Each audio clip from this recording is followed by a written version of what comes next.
Been talking about personal epiphany, and especially personal epiphany that changes priorities. And I think probably the best example of that in the Bible is the example of Zacchaeus, which we read about in Luke chapter 19, the first 9 verses. Jesus entered Jericho and was passing through. A man was there by the name of Zacchaeus. He was a chief tax collector and was wealthy. He wanted to see who Jesus was. Because he was short, he could not see over the crowd. So he ran ahead and climbed a sycamore fig tree to see him, since Jesus was coming that way. When Jesus reached the spot, he looked up and said to him, "Zacchaeus, come down immediately. I must stay at your house today." So he came down at once and welcomed him gladly. All the people saw this and began to mutter, "He has gone to be the guest of a sinner." But Zacchaeus stood up and said to the Lord, "Lord, look, I now give half of my possessions to the poor, and if I have cheated anybody out of anything, I will pay back 4 times the amount." Jesus said to him, "Today salvation has come to this house, because this man too is a son of Abraham. For the Son of Man came to seek and to save the lost."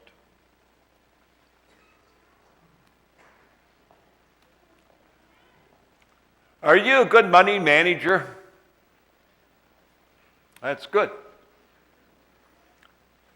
Are you managed by your money? That's not good. On the surface, the two may almost look alike, but there's a profound spiritual difference, because you cannot serve God and money. If money is your manager, you cannot serve God. Zacchaeus was a man who was managed by his money. There are 2 things we know about Zacchaeus: that he was a chief tax collector and he was rich. So, what's the big deal about being a chief tax collector? Well, in the Jewish culture, it was huge. The Jewish nation had been conquered by the Romans, and the Jews tend to be a rebellious people, and so the Romans made sure there were enough of the Roman army left in Palestine to make sure the Jews did not get out of hand. These Roman soldiers marched through Palestine about the same way that the Nazi soldiers marched through occupied France, and they were not very popular. But these Roman soldiers had to eat, and Rome wasn't about to pay for their keep, and so they decided, well, since we need those soldiers here to keep the Jews under control, the Jews had better support this army.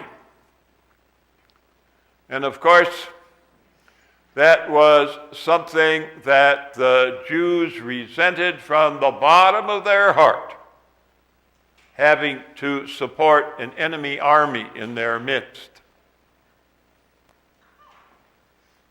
And how was Rome going to get the money? Well, they hired Jews to be tax collectors. Tax collectors to feed an enemy army. Traitors, that's what they were. As much as the Jews despised the Roman soldiers, even more they despised their own countrymen who were taking their money and giving it to the Roman soldiers. If you wanted to have any friends in Palestine, you did not want to be a tax collector. Why would anybody be a tax collector? One of the reasons was that tax collectors got rich. And Zacchaeus was a good tax collector. Whatever other properties that he lacked, he was good at collecting taxes, and so good that Rome put him in charge of the other tax collectors. He was chief tax collector, and he made out good. Something else our text tells us about Zacchaeus, and that he was short. Well, nothing wrong with being short. Of course, unless you're a kid and all the other kids are bigger, and so when they feel like picking on somebody, who are they going to pick on? They pick on the little guy. Happens today, and I don't suppose it was any different in Palestine. Zacchaeus grew up as a little guy, and as a little guy, he did not get much respect. He did not feel very good about himself until he saw his opportunity. Nobody likes me anyhow, so why don't I get the job of a tax collector? They can't despise me any more than they do, and so he got the job. He was good at it. And now Zacchaeus felt good again. Maybe nobody liked him because he was a tax collector, but he had money. And that made him feel good.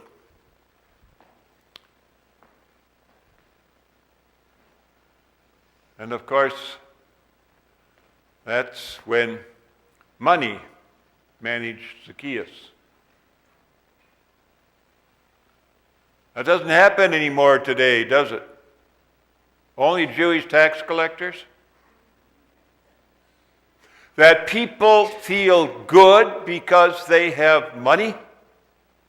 And because they have money, they can buy nice things, they can wear nice clothes, they can live in a nice house, and they feel good about themselves. You know, being short is only one reason for low self-esteem. There are a whole lot of other reasons, but if you're feeling bad about yourself, but you got money, that softens the pain and you can feel good about yourself again. And that's when money is your manager. Because you got to have that money in order to feel like a worthwhile human being. Well, Zacchaeus was short. It was not good for his self-esteem. It was not good for his viewing abilities. Jesus was coming into Jericho. And Jesus was probably the most famous man in Palestine at that time. Zacchaeus had heard about him, but he had never actually seen him. Now, finally, the great man is coming right through Jericho, right to his own hometown, but Zacchaeus is too short. He can't see over the crowd. So he figures out where Jesus is going to be going, climbs up this sycamore tree, and looking down, he can see Jesus coming. Perfect view, and that's all he wanted. He got to see this great man. But then he got the shock of his life, because this great man stopped and looked up and saw Zacchaeus. Zacchaeus didn't expect that. He thought Jesus just go right by and he'd just get a good view and that'd be the end of it. But no, Jesus stopped and looked up. And he said, "Come down, Zacchaeus, because I'm coming to your house today." And Zacchaeus could not believe it. That here he was, this despised tax collector. None of his neighbors would give him the time of day. And now here this great Jesus of Nazareth not only looks up and says hi, he says, "I'm coming to your house today." The only buddy who ever came to Zacchaeus' house were other tax collectors who nobody else could stand either. But when Jesus came to his house, it wasn't like a visit from the mailman or something like that. When Jesus was willing to enter the house of a tax collector, he is saying, "Sir, you mean something. You are not as worthless as you think you are, because I care about you." Imagine that. The greatest man in Palestine comes to Zacchaeus and says, "I care about you." And suddenly, Zacchaeus doesn't need his money anymore to feel good about himself. He found out that he is someone special to God because Jesus came into his house. And that is essentially what's happened for us in our Epiphany. As we know that we have sinned against God and we deserve nothing but his punishment, but Jesus has also said to us, "I want to be your Savior. I want to come into your house. I want to live in your heart because you are someone special."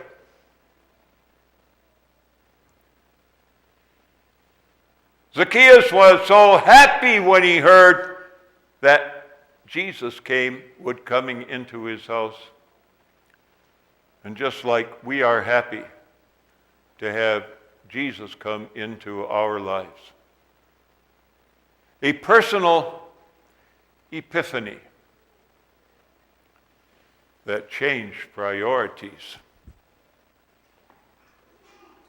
Zacchaeus said, "Lord, I'm going to give half of my money to the poor, and if I ever cheated anybody, I am going to pay him back 4 times. Whoa, how great was that? How could Zacchaeus, who needed this money to feel like a worthwhile person, how could he give it half away? Well, that's because now he knew he was important because Jesus cared about him. He didn't need that money to bolster his self-esteem. He had Jesus, and Jesus cared about him, and he didn't need all that money anymore.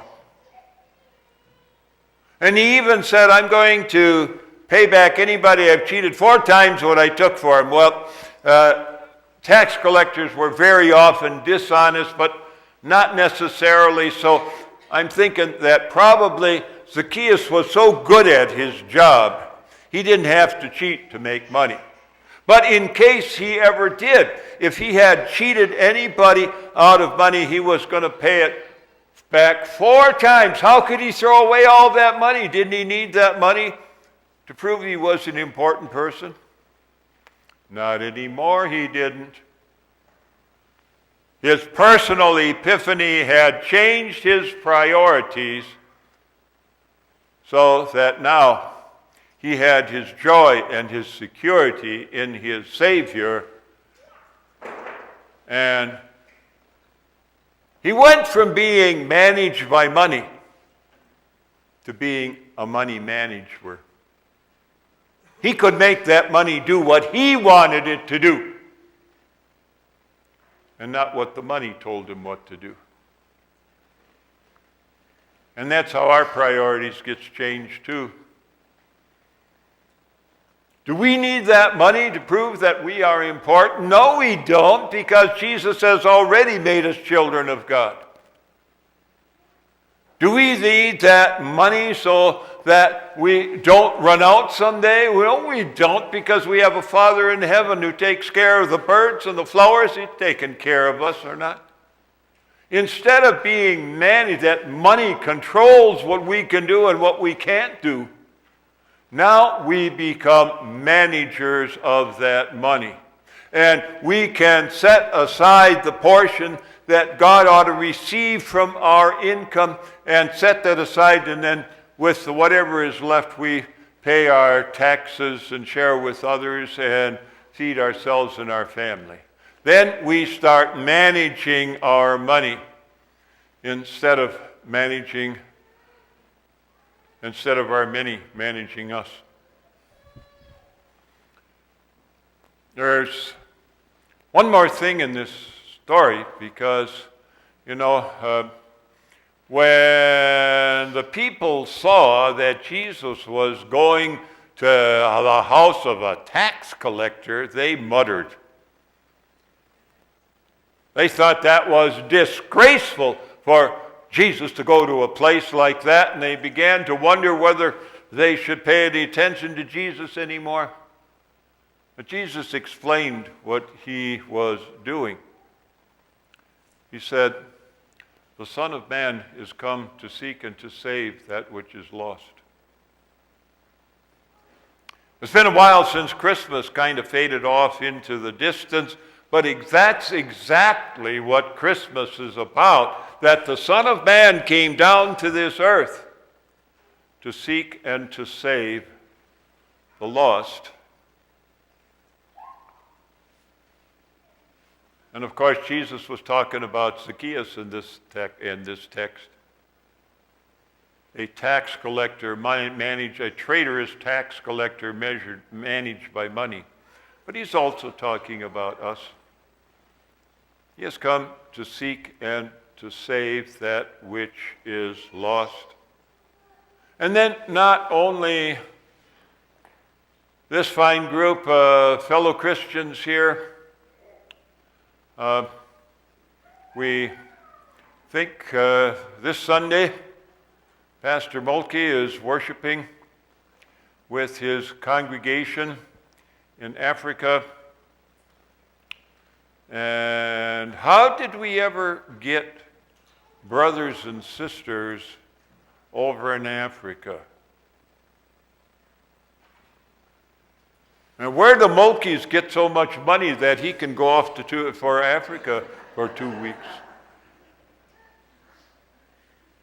Well, the answer is that we have learned to manage our money instead of letting our money manage us, so that we can support the missions of our church.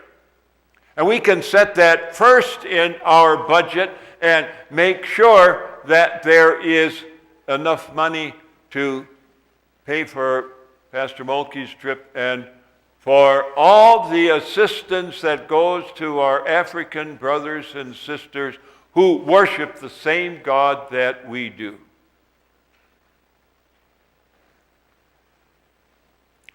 Today we've learned something about being managed by money. And we've also learned how good it is to manage our money. And when Jesus comes into our hearts and our homes, we can be money managers. We continue then, with the next song.